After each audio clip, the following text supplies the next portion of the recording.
how did it get like this? If you're going to fix this belly problem, then perhaps the best place to start is by asking how it got this way in the first place. What series of events led you to gaining the weight and letting yourself go? Perhaps with that knowledge, we can then reverse the process and get back on track. I'm speculating here, but I'm going to take a stab at how you found yourself with this unwanted flab. Because for most of us, we weren't always that way. Most of us were fairly toned and fit when we were in our younger years.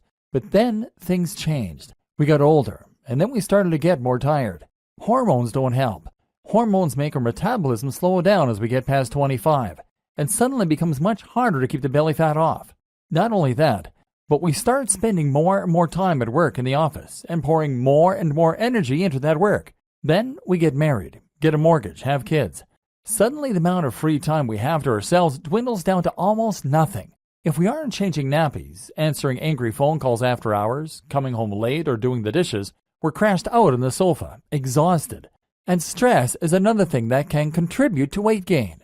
Stress increases cortisol. Cortisol makes us hungry, and it stimulates lipogenesis, or fat storage. Gradually, our gym regime takes a back seat, and soon after that, our diet takes a back seat too. We start eating what is convenient and affordable, and slowly life chips away at our fitness. And it doesn't seem like a big deal either. But as we've seen, it really is, because it starts to have an effect in every other aspect of your life. If you can take back control of your gut, you can take back control of your life. So how are you going to get it back? The problem is energy, not time.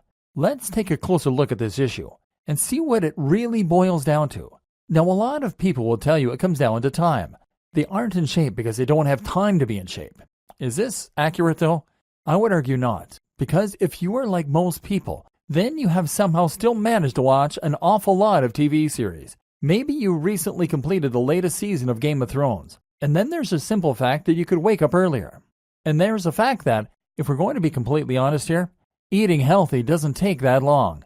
In fact, it's very quick and easy to eat a salad, or to eat whatever you're going to eat tonight without the chips.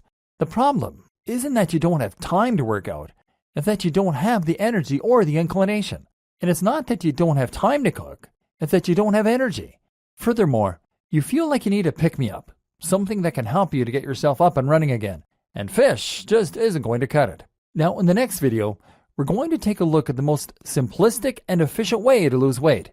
This is straightforward calorie tracking. We'll see why this can work and why it's really just very simple math. But I want you to keep this video in the back of your mind, because we're going to be coming back to it. You're going to see later on that your lifestyle makes it hard to cut calories, and that you need to have a rethink if you're going to win this war on your belly.